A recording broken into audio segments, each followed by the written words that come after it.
Hello everyone, welcome back to Lucky Loaders 15, and I just want to say before we get started, Happy New Year to all my followers, subscribers, those that are watching for the first time. I want to apologise for not being too busy really over the Christmas period. You know how it is, I was with family and friends and that, celebrating the festive time of year.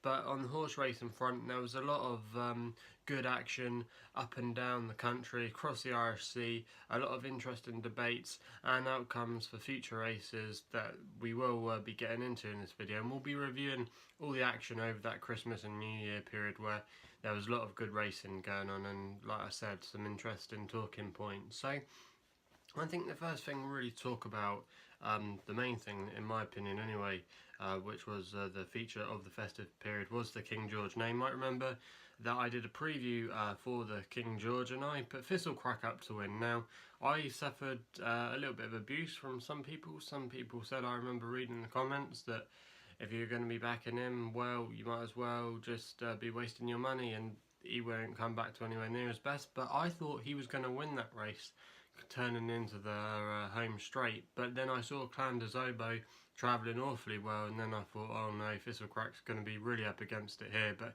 he still ran a cracking race, and it was Clan de Zobo in the end, who no one really was talking about as a likely winner of this race beforehand. He just came out from nowhere really. Now Paul Nicholls had always said that he was a really good horse, but he didn't really do it in the Betfair Chase at Haydock. He didn't really feature, but he just has entered his hat into the ring for the Gold Cup picture, and it was a really interesting performance by him, and no fluke either, because like I said, Paul Nicholls has got a fantastic record in the race. 10 times he's won the King George now, and he's always held the horse in high regard. So Clan de Zobo should definitely be taken seriously going ahead, but maybe Cheltenham might not be his track. It'll be interesting to see what he does next. I think he'll have to go on and back it up with another convincing performance to really cement his credentials, but he's definitely going to be a player now, and will be taken more seriously at those big races towards the end of the jump season. Thistlecrack, I think a lot of people say he won't handle Cheltenham. Well, I think he's got a good chance. I think he had a killer King George really in 2016. I think that was his race of the season.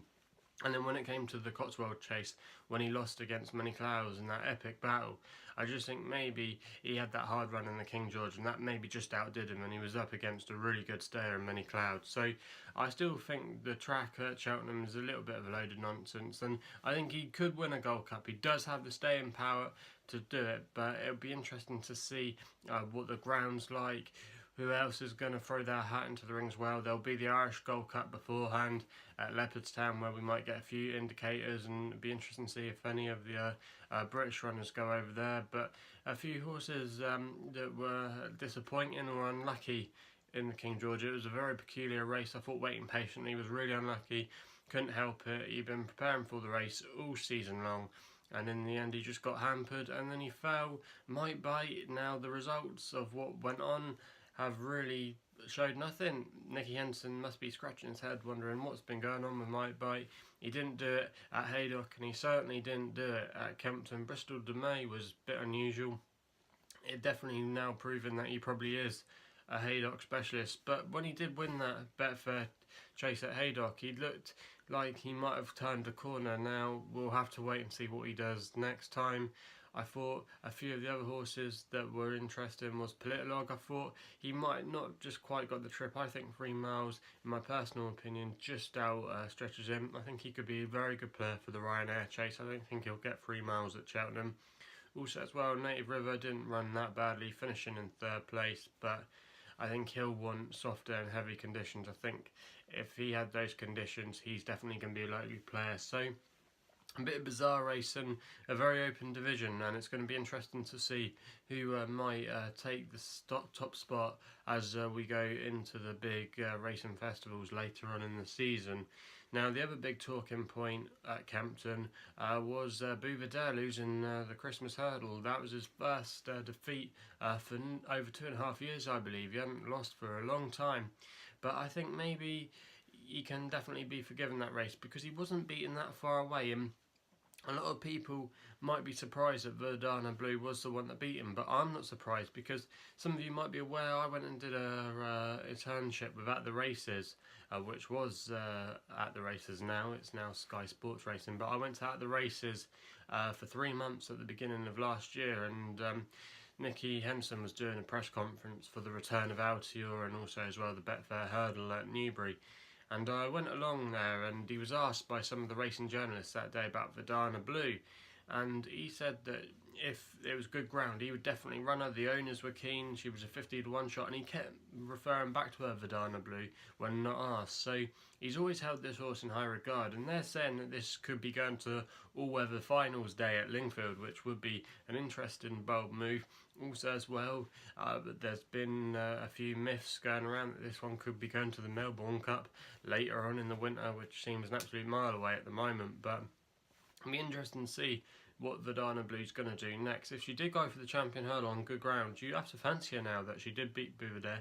But I think if the conditions are anywhere soft or heavy, Bouvedere will probably be the best horse on the day, and I think he still is the best horse in the division, and I still think 6-5 is a fair price, but maybe I wouldn't be backing him now after seeing that performance at Kempton, but he definitely can be forgiven for that. Also as well, I think the Arkle's been blown open a bit. Dynamite Dollars seems to be grabbing a hold in that division. He won the Quarter Star Novices Chase very well. Kalashnikov was a little bit disappointing, but maybe can be forgiven that day. Maybe he doesn't like going that way round, as most of his best performances seem to be going the other way round. So it'll be interesting to see what happens there. Laylor, obviously going back to Cheltenham, could be a different animal on better ground. But that could be a really interesting race this year. It was a very weak renewal last year, the Arkle, and we'll talk more about that in a minute with Footpad. But I think that's definitely a wide open division, and I think maybe Dynamite Dollars should be the favourite for the Arkle. He's definitely proven it by winning the King Henry VIII, and also as well beating the market favourite at the time, Kalashnikov. So Dynamite Dollars is the one maybe we should be keeping our minds on. Also as well, another horse that I thought ran pretty well at Kempton, but obviously he did really well because he's the unbeaten Altior. Altior went and won the Desert Orchid Chase in easy style, and he was the only one of the certainties really you could argue that turned up and ran his race, and I just think he's going to be untouchable when it comes for the champion chase. So if you're having a bet on him, if you're maybe one of these big money odds on punters, maybe I wouldn't put you off if you wanted to have a bet on him. But Altior didn't fail to deliver. But away from Kempton, another horse that put in an impressive display and wasn't really on my radar, to be honest. I thought he would get found out maybe slightly in the Welsh Grand National. That was Elegant Escape, and you've got to say he won that really well, carrying a big weight on his shoulders, and he's got a very similar profile to Native River. Be interesting to see if he does go for the Gold Cup.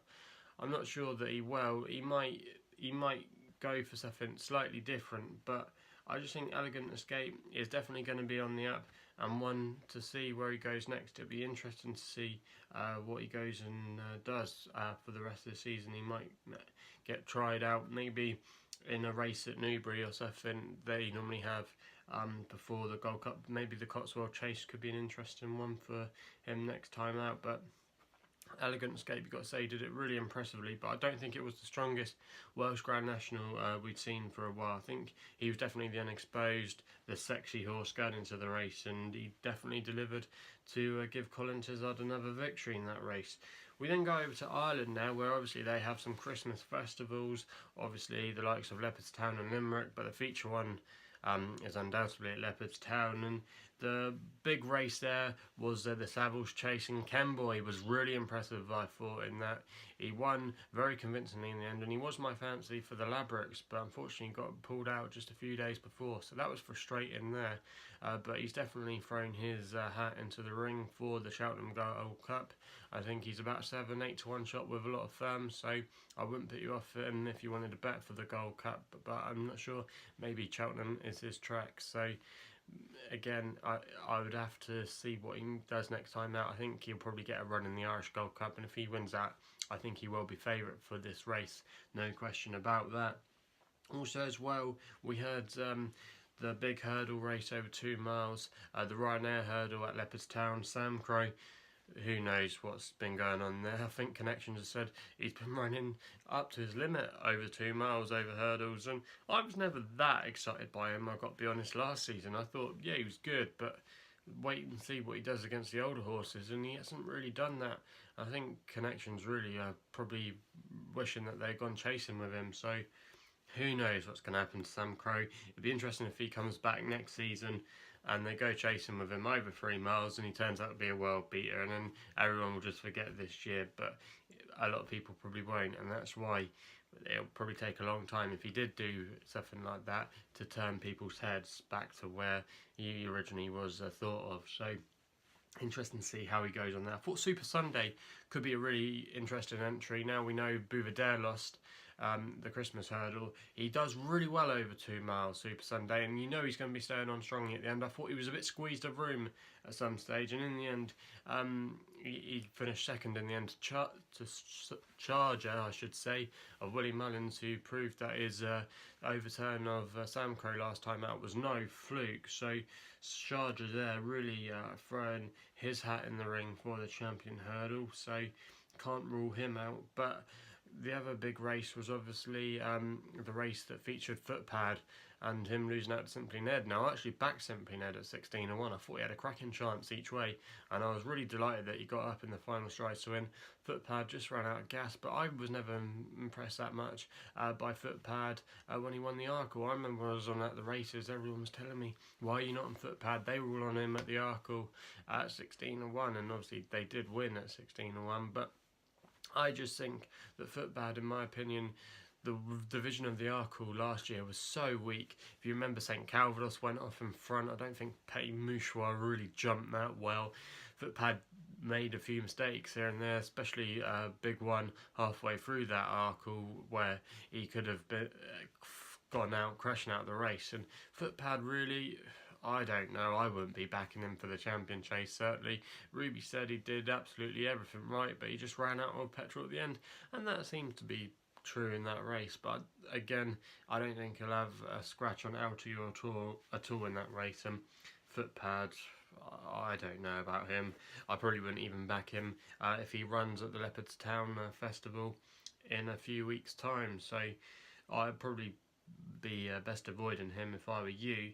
Also as well, there was some good action at Newbury when they had the Challow Hurdle, won by Champ, who looks an interesting prospect. People saying that maybe he should go for the Supreme, because they often say you need to be able to stay a little bit extra than the 2 miles, because they always go flat out in the Supreme. It'd be interesting to see if he did turn up there. Champagne Platinum was a nice horse for Nicky Henderson as well on the day. He had a really good day that day. Yesterday was obviously the New Year's Day meeting at Cheltenham. Lost in Translation thought it showed an amazing turn of foot to be definitely Desoy. If you see the last couple of fences, you would have thought definitely Desoy would have won that race at Cheltenham yesterday in the Dipper, but he just ran out. Well, he didn't run out of juice. It was just a turn of foot by Lost in Translation, and I think he would be better over the 2.5 myself. Lost in Translation.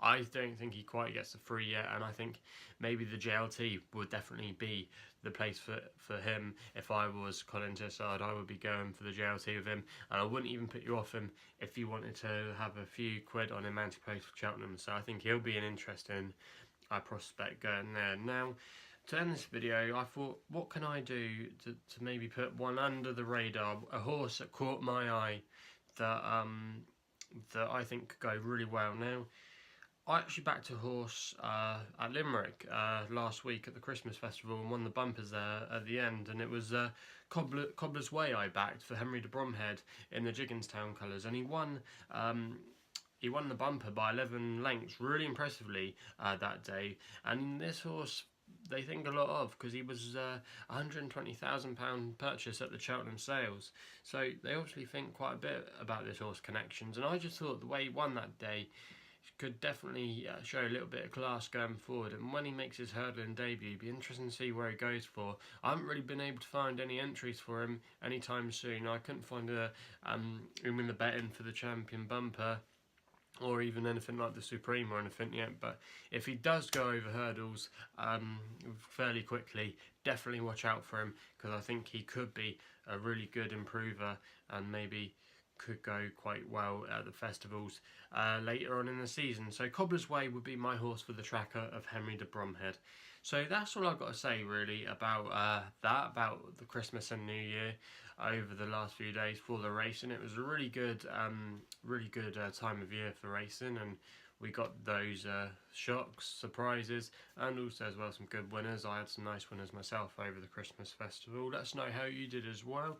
But that's all I've got to say really. We'll be doing lots more big previews coming up over the next few weeks and months, and we'll be just keep going this channel for the rest of 2019. Hopefully it might get better as well. We'll put some more production value probably soon. We'll be making it a little bit better than just my wallpaper background here, but yeah, I'm looking to make this channel better throughout 2019. I've got the equipment to do it now, so I'm looking forward to doing that as well. Also, if you haven't done so already, go and check out the punts page where I do lots of work, do tips, things like that. And also as well, I will mention from about February time, we'll be doing an analysis of all the races at Cheltenham. We'll do an anti-post focus, and I'll give you my selection for each one of those races at Cheltenham. Can't really do it yet because we still got a few more weeks really where the markets are going to form, and we've got to know as well what horses are going for each race, because lots of them have got different entries. So stay tuned for that. If you haven't done so in the meantime though, please subscribe to my YouTube channel here at LuckyLoaders15. You can also follow me on Twitter. My handle is @LuckyLoaders15, and that's all I got to say. So hopefully we can have a good 2019, and we'll be seeing you soon.